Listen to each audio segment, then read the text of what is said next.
Leo Pellegrino presente a questa inaugurazione della Democrazia Cristiana, ecco, una Democrazia Cristiana che aggiunge 5 parlamentari alla regione, ecco il suo punto di vista, il suo commento.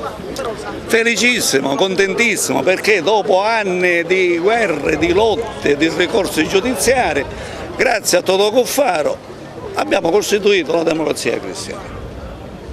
Ora, con 5 deputati regionali, è possibile dare una svolta alla Sicilia, perché la Sicilia è stata una terra abbandonata, stavamo bene quando c'era la Prima Repubblica, c'era la Democrazia Cristiana, sia in Sicilia sia a Roma.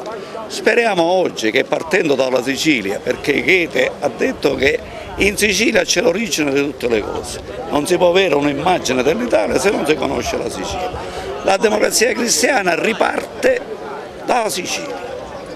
Il primo centro-sinistra è stato fatto in Sicilia e poi è stato trasferito a Roma.